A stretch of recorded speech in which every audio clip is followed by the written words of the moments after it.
তোমরা কোনো টেনশন করো না ইনশাআল্লাহ। আলহামদুলিল্লাহ, সকল প্রশংসা মহান আল্লাহ রাব্বুল আলামিনের জন্য। সুপ্রিয় দর্শক, আপনারা অবগত আছেন যে আজ থেকে প্রায় 22 দিন আগে 13 জন ছেলে বঙ্গোপসাগরে মাছ ধরতে গিয়ে নিখোঁজ। তো আজকে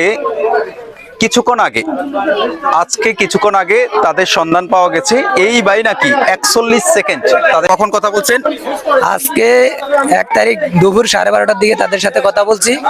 তারা আছে জেলে, ভারতের জেলে। আমাদেরকে বলছে ওরা অনেক কান্নাকাটি করতেছে, ওদের অনেক কষ্ট হইতেছে। এটা আমাদেরকে বলছে যে আমরা যেন সরকারের কাছে দাবি জানাই যে সরকার অতি দ্রুত যেন আমাদের সবাইকে আমাদের বাড়িতে ফিরিয়ে দেয়।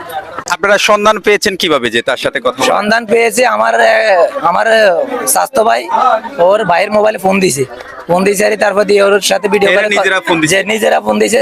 আমাদেরকে বলছে যেন আমাদের পুলিশের সাথে একটু কানেক্ট লয়ে ফোন দিছে যে খবর দেওয়ার জন্য।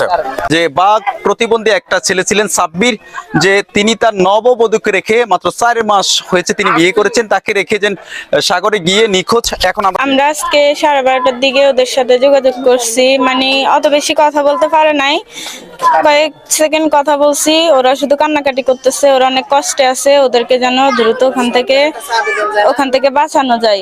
তাই এই জন্য সরকারের কাছে আবেদন করতেছি। আমার স্বামী বাঘ প্রতিবন্ধী, ওর উসিলায় যেন বাকি আরো যে বাবা ভাই আছে ওদের সাথে ওদের সবাইকে যেন দ্রুত একটু উদ্ধার করে আনার ব্যবস্থা করে।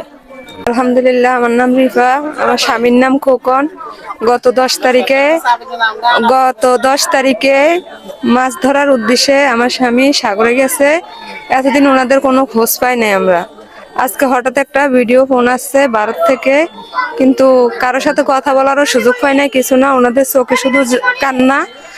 আমরা বাংলাদেশ সরকারের কাছে চাই যে আমার একটা বাচ্চা আছে প্রতিবন্ধী, একটা মেয়ে আছে, আমাদের নিজেও অসুস্থ। যেই আফুটা কথা বলছে উনি হচ্ছে খোকন ভাইয়ের স্ত্রী। তো ওনার খোকন ভাইয়ের একটা বাচ্চা প্রতিবন্ধী, আর আরেকটা বাচ্চা আছে ছোট তাও, আর উনিও এখন মাতৃকালীন ঝুঁকিতে আছেন। এই অবস্থা ওনাকে রেখে তিনি সাগরে গিয়েছেন। বলছে যে মানে আমরা ভারতের জেলে আছি, আমাদের অনেক কষ্ট হইতেছে, খাওয়া দাওয়া অনেক কষ্ট। হ্যাঁ, যেই 13 জন জেলে নিখোঁজ আজকে প্রায় 22 দিনের মতো। তো অনেকে যারা ছেলেদের আত্মীয় স্বজন আছেন, অনেকে তাদের জন্য টেনশন করতেছেন, তাদেরকে জানানোর জন্য আজকে আমাদের এই ভিডিও। আমরা বাংলাদেশের অন্তর্বর্তীকালীন সরকারের একেবারে প্রধান উপদেষ্টার কাছে সুদৃষ্টি করেছি এবং আপনাদের কাছেও আপনাদের দৃষ্টি আকর্ষণ করেছি। 13 জন জেলে যখন নিখোঁজের খবর শুনে আপনারা যেই পরিমাণে ভিডিওগুলো শেয়ার করেছেন, পুরো বাংলাদেশে চেষ্টা করেছেন যে এই নিউজটা ছড়িয়ে দেওয়ার জন্য এবং বাংলাদেশে যে অন্তর্বর্তীকালীন সরকারের উপদেষ্টা আছেন তাদের দৃষ্টিতে দেওয়ার জন্য।